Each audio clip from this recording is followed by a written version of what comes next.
త్రిదశ rice అన్నింటికీ దగ్గరగా మీ మనసుకి మరింత దగ్గరగా Tridasa rice where life shines. Yes, అంతా అనుకున్నట్టే అయింది. రాజకీయ నేతల మధ్య అంతర్యుద్ధంలో ఒక పోలీస్ అధికారి బలికాక తప్పలేదు.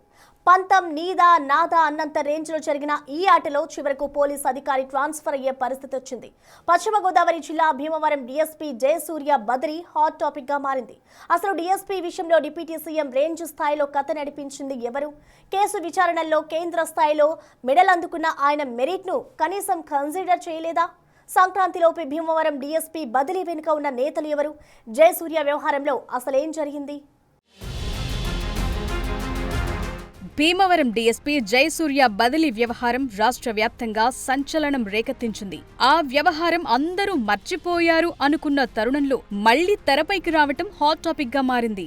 భీమవరం డీఎస్పీ జయసూర్య సివిల్ సెటిల్మెంట్లు, అసాంఘిక శక్తులకు కొమ్ము కాస్తున్నారని డిప్యూటీ సీఎం పవన్ కళ్యాణ్ దృష్టికి తీసుకువెళ్లారు కొంతమంది ప్రజాప్రతినిధులు. దాంతో ఆయనపై పూర్తి స్థాయిలో విచారణ జరిపి నివేదిక డిప్యూటీ సీఎం కార్యాలయానికి పంపించాలని పవన్ కళ్యాణ్ పశ్చిమ గోదావరి జిల్లా ఎస్పీ అద్నాన్ నయీం అస్మీని ఆదేశించారు.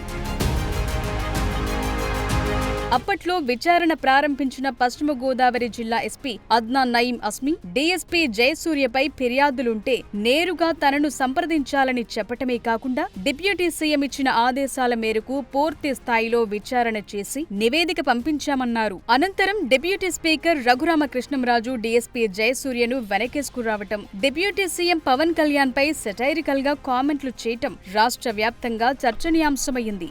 జనసేన నేతల నుండి తీవ్ర స్థాయిలో ఆగ్రహ జ్వాలలు రావటంతో డిప్యూటీ స్పీకర్ రఘురామకృష్ణంరాజు ఓ అడుగు వెనక్కు తగ్గి నివేదికలో నిజానిజాలు తెలుస్తాయని, తనకున్న అవగాహనతో మాత్రమే డీఎస్పీ జయసూర్య మంచివాడని చెప్పారంటూ ఆ వివాదానికి ఫుల్ స్టాప్ పెట్టారు. పశ్చిమ గోదావరి జిల్లా ఎస్పీ అద్నాన్ ఆధ్వర్యంలో సుమారు 20 రోజుల పాటు డీఎస్పీ జయసూర్యపై వచ్చిన ఆరోపణలపై అంతర్గత విచారణ చేసిన అధికారులు నివేదికలో ఏముందన్నదాన్ని మాత్రం బయటపెట్టలేదు. నివేదిక పబ్లిక్ డాక్యుమెంట్ కాదని నేరుగా డీజీపీకి, ఉప ముఖ్యమంత్రి కార్యాలయంతో పాటుగా హోంమంత్రి కార్యాలయానికి పంపించామంటూ చెప్పుకొచ్చారు.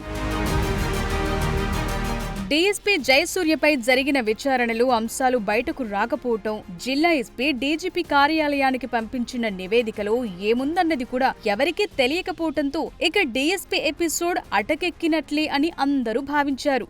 అదలా ఉంటే భీమవరం ఎమ్మెల్యే అంజిబాబు, ప్రస్తుత డిప్యూటీ స్పీకర్ ఉండి ఎమ్మెల్యే రఘురామకృష్ణంరాజు మధ్య వచ్చిన ఆధిపత్య పోరు వల్లే డీఎస్పీ జయసూర్య నలిగిపోయారని భీమవరంలో చెప్పుకుంటున్నారు. భీమవరం, ఉండి నియోజకవర్గాల్లోనూ అత్యధికంగా పేకాట, కోడిపందాలు సాగుతున్నాయన్న విమర్శలు ఎప్పటి నుండో ఉన్నాయి. ఆల్రెడీ ఇంతకు ముందు డీఎస్పీని ప్రభుత్వం బదిలీ చేయగా ఆ బదిలీ ఆదేశాలను సైతం రద్దు చేయించి డీఎస్పీ భీమవరంలోనే ఉండేటట్లు చేసింది రఘురామకృష్ణంరాజే అన్న చర్చ సైతం కొన్నాళ్లు నడిచింది.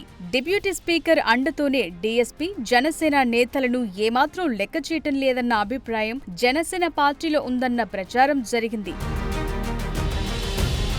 పేకాట క్లబ్బుల వ్యవహారంలో రాజకీయ నేతల ఒత్తిళ్లతో పోలీసులు కామ్గా ఉండటం డీఎస్పీ బదిలీ వరకు వచ్చిందంటున్నారు. డీఎస్పీ జయసూర్యను బదిలీ చేస్తూ ఉత్తర్వులివ్వటమే కాకుండా ఎక్కడా పోస్టింగ్ ఇవ్వకుండా హెడ్ క్వార్టర్స్ లో రిపోర్ట్ చేయమనటంతో స్థానికంగా పొలిటికల్ హీట్ మరింత పెరిగింది.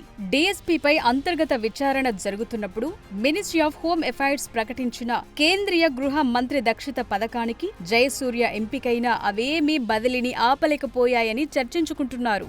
పోలీసులకు బదిలీలు సర్వసాధారణమైన డిప్యూటీ సీఎం పవన్ కళ్యాణ్ రేంజ్లో స్పందన ఉండడంతో భీమవరం డీఎస్పీ వ్యవహారం హాట్ టాపిక్ గా మారింది. భీమవరం డీఎస్పీ బదిలీ రాజకీయ కోణంలో జరిగిందా, సాధారణ బదిలీలో భాగంగా జరిగిందా అనేది ప్రస్తుతం పోలీస్ వర్గాల్లో చర్చనీయాంశంగా మారింది.